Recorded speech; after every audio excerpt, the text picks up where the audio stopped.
Hi, I'm Brigit Young. I am doing this video for the Maplewood South Orange Book Festival, which has gone virtual this year, like so many other things. And I'm excited to make this video. I'm making a Q&A. I took questions from kids ages around 8 or 9 to 13, and I'm going to answer all of them. A little bit about me. I'm a middle grade author. I am the author of the book Worth 1,000 Words. This is the paper book. It just came out in April. Paperback. It just came out in April. And this is my most recent book out in April, The Prettiest. I'll tell you a little bit about The Prettiest, and some of the questions are about it. So this book is about 3 girls who are all dealing with the fallout from an anonymously written list of the top 50 prettiest girls in the 8th grade. Number 1, Eve. She's put as number 1, but she wishes that no one would pay any attention to her at all, and it's a huge shock to her, and she doesn't want it, and then she starts to maybe want it and maybe like it, and gets very confused and has a whole range of reactions. Then there's Sophie, who desperately wants to be number 1, but she's put as number 2, and she feels like number 1 is her rightful place, and her whole life is about perfection and appearance and winning everything. And then there's Nessa. Now, Nessa is best friends with Eve, and she is not on the list at all. And she puts on a really strong front that she doesn't care, and who cares what other people think about you, but of course inside it's more complicated for her. What ends up happening is the girls band together, and they think they know who wrote the list, and they decide that it's time for payback. So first they have to try and prove that this person wrote the list, and try and get them in trouble, expelled, and then they have to find out what justice really means, and how they're actually going to pay this person back. There are twists along the way. So that's the book, and there are a few questions, I think, toward the end of my questions about this book in particular. But mostly I'm going to talk about writing in general. So let's dive in. Okay. So let's see. My first question, I have it on this little Word doc over here. Okay, so Lily, age 9, asks, how can I become an author?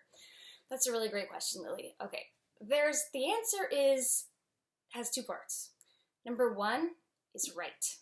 That seems silly, but it's a big part of it. And you'd be surprised how many adults, through fear or worry or whatever it is, want to be an author and even might feel like they're an author but never write and never sit and write it down. So people tell you write every day and that's how you can become a writer. And I think that's a little too much pressure. I don't think you need to write every single day, but I think you need to make it a part of your life. And, give yourself goals, make it a practice. But for now, write and enjoy it, but just keep doing it.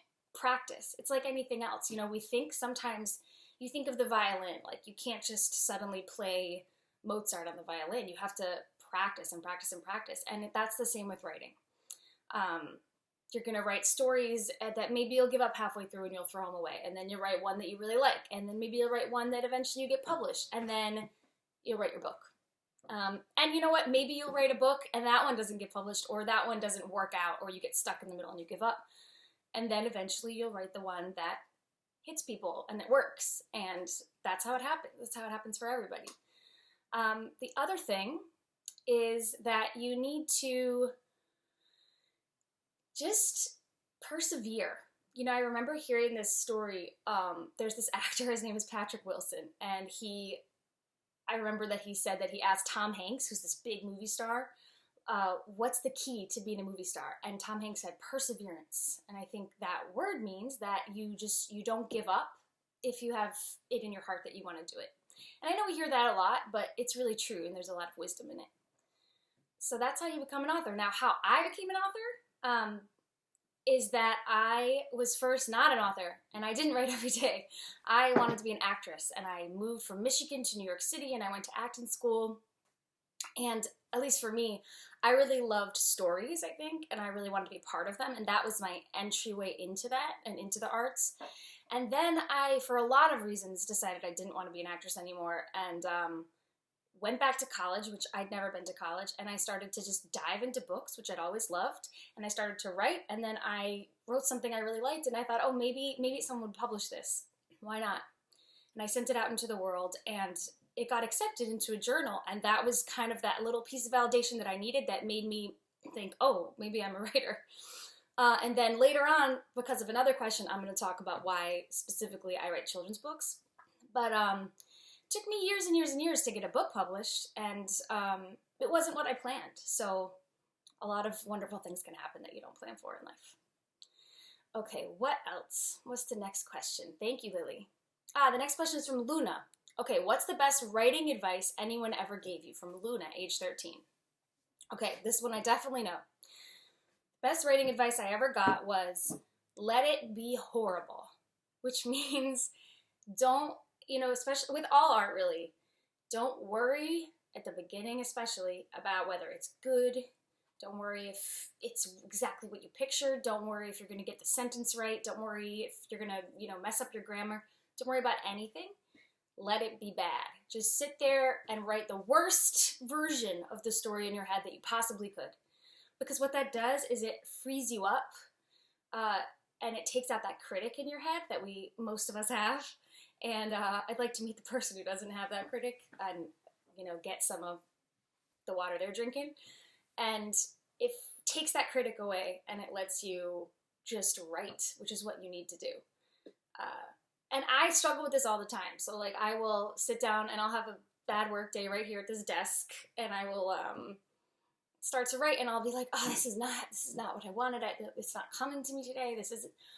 I read through what I write and I think I don't like this, and usually I complain to my husband, who's my best friend, and I say like, I'm having a really tough writing day, and he says, let it be bad.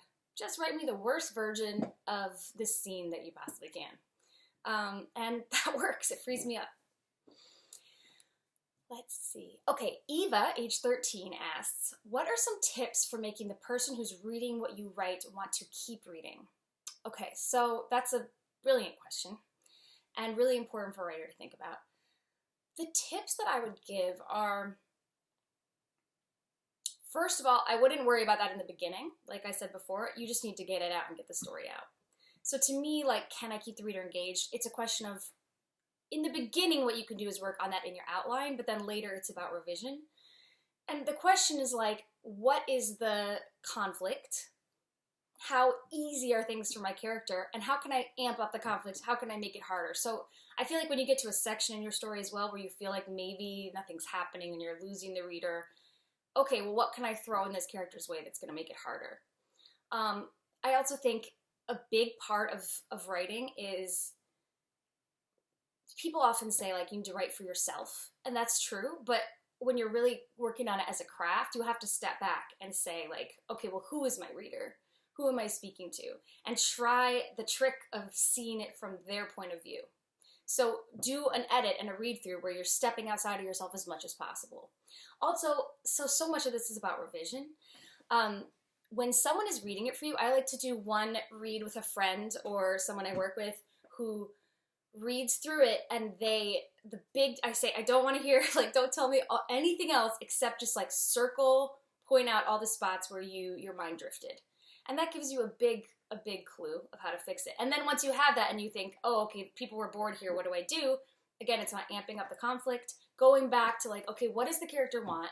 How are they trying to get it? And what can I throw in their way to make that really hard and frustrating for them? That's what I would do. But it's hard. I mean, that's like, how do I keep the reader engaged is the question. So it's tough and it's an ongoing process.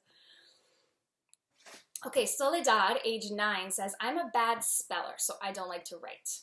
Do I have any advice? Well, yes. Okay, so spelling is important for lots of things. It's important to have things spelled correctly. Right now, when you're just doing your quiz, you want to work on your spelling quiz and you want to try and get it right for sure. You want to, when you're applying for a job, you want your resume to be spelled right. But you know what? To me, maybe like you don't have to tell all your teachers this, but I think when you're sitting down to write your story, you don't want to worry about spelling at all at first. You just want to turn off that spell check and say, it's kind of like the advice I gave earlier where you can just let it be bad. Let yourself spell every word wrong. And then make it a big point, if you know you struggle with spelling, to get someone who's an excellent speller, look at it afterward and help you out with it. But at first, don't worry about it. Because you know what? A lot of authors are not great spellers. I mean, really. Like, I bet you could take one of your favorite books and find the original version and you would find cat spelled with a K. Okay, so everybody has different struggles. There are writers who had learning disabilities where they saw words backwards. Maybe they had dyslexia, and that's still how they are, and that's okay. The part that matters is the story that they're telling, and they know to get help when they need it. So keep writing, Soledad, okay? Let's see. Okay, Miles, age 10, says, what do you do when you have writer's block and don't know what to write next? First of all, I love the name Miles, like Miles Davis. Okay, so when I have writer's block and don't know what to write next, like I said earlier, I think about the conflict. I think about what's something hard that can happen. So if I'm stuck and I'm like, let me try and think of an example. I'm writing a story. I'm writing the Batman comics, and I don't know what should happen next. I gotta give him something hard. The next thing can't be easy. I need to make something difficult for Batman that gets in his way of saving Gotham City that day. That's what makes it exciting. They need to lose and they need to win. So I think about what my character wants. I think about the win they just had, and now I need to give them a loss. So if they just had a loss, what's a win they can have? And if they just had a win, what's a loss they can have? So that's something I do when I'm stuck. Another thing that I do is I just go for a walk, and I like don't listen to music. I don't walk and text like this, which you should never do. But I go for a walk, and I just like let my thoughts. I just think about the story. I don't. It's kind of like I just think about the story I wrote so far. Think about the character, and I know that sounds like nothing, but you'd be surprised how many ideas can come to you just by doing that. I mean, what's funny, Miles, is that I'm a little bit stuck right now, to be honest with you. So this is advice I'm giving myself. I do like free writing. So I'll sit down and I'll just write and write and write. I'll set a timer and I'll say, okay, your fingers cannot leave the keyboard. And I'll just write, and it could be like ridiculous. It could be like I'm writing let's say I'm writing Batman, and then all of a sudden I say, and then Batman met Cinderella and they danced at the ball and it was beautiful under the moonlight. Like, I just let myself say whatever comes into my head. And sometimes things in there will pop out and actually be good or interesting. And then lastly, what I do, and this is the advice I'm going to take myself later, is I take a book that I'm reading, or I take a book that's inspired me in the past, and I read a chapter of that book. And for me, that works really well, because I get into a voice in my head, like there's a voice in my head of that writer, and that kind of puts me in this place where I think, okay, that's the tone I need to be at, that's what I need to hear in my head as I'm writing, is that kind of voice. And I think for me, that's partly because since I write middle grade, when I write a kid's voice, it helps me to hear that kid's voice in my head and get out of for me, like the adult writer space. But I think that could work for anybody, for a lot of different genres. Just whatever story you're writing, if you're writing a sci-fi story or something, go read your favorite sci-fi for 10 minutes, for an hour. I think that helps a lot. I hope that helps. Okay, Sophie. Sophie has 2 questions. Sophie is 9. She said, do you illustrate your own book covers? I really like them. I really like them too, Sophie. I was so excited when I saw them, and I love the artist so much. And I do not illustrate them. I wish I had an ounce of that talent. But this cover for The Prettiest, this was made by Anjali Mehta, but it was also designed by Cassie Gonzalez. So basically somebody designs the cover. They have an image for it. I think this seems like such a cool job. They read the book and they get a feeling for it, and they think about, I'm guessing, like marketing and how it will look in a bookstore and the story itself, and they work with an artist to get a certain image. So this one's amazing. I love it so much. And what happens is there are different stages to it. So basically, at least for me, I haven't had anyone check in with me and say like, well, what do you picture for the cover? But I do have them send me a draft or an image or an idea, or even the work of the artist, and they say, what do you think about this? So there's feedback with me, but they go do it on their own to an extent. And then let's see. Okay, yeah, for this one, I got a couple different images of it, and I know for one of my other covers, I did have a couple notes of things I wanted to change about the character's hair that didn't really seem like her, and they'll take my notes. I know, I wish I drew too. It's no fair. Why can't I have that talent? Okay, so Sophie also asked, what inspired you to write children's books? So, okay, I have a long answer for this question. It's complicated because I didn't really expect this for myself. So, where to start? Well, first of all, I I took a class at City College, which is where I went in Harlem. It's a great school up in this beautiful area of Harlem, and I went there in my mid-20s, so I was already formed in certain ways in my life, but I didn't really know, exactly what I was going to do. And I took this class, Writing for Young Children, and we read this book by Rebecca Stead, which is called When You Reach Me, and I just thought it was so brilliant. And I think in reading it, I had this moment of thinking about, I knew I was a writer because I had already been writing and publishing poetry and short stories, but I had this moment in reading the book of remembering how much books meant to me as a kid in a different way than they do as an adult. So books that I read as an adult, a lot of them like stuck with me and were in my heart and were really important to me, but the books I read as a kid shaped me in some profound way that, Roll of Thunder, Hear My Cry, I don't know if you've read that by Mildred Taylor, that like seeped into my bones and was just a part of me. And The Giver by Lois Lowry, I read 1,000 times in a way that I never read a book maybe your parents will know, like Love in the Time of Cholera 1,000 times. I do love that book so much. It's my favorite book. But those books shaped me. They made me who I am, and I can like remember where I was when I was reading them, and I remember the feeling that they gave me. It was so visceral. And so when I was reading this book, When You Reach Me, I thought like that hit me, and I wanted to give it a try. And so I started to write an adaptation of The Secret Garden, which I never really got right, so that's a book that I kind of like threw away for now. But I was inspired. And then also, so right when I left there, I went to work at this place called Writopia Lab, which I really recommend to all young writers.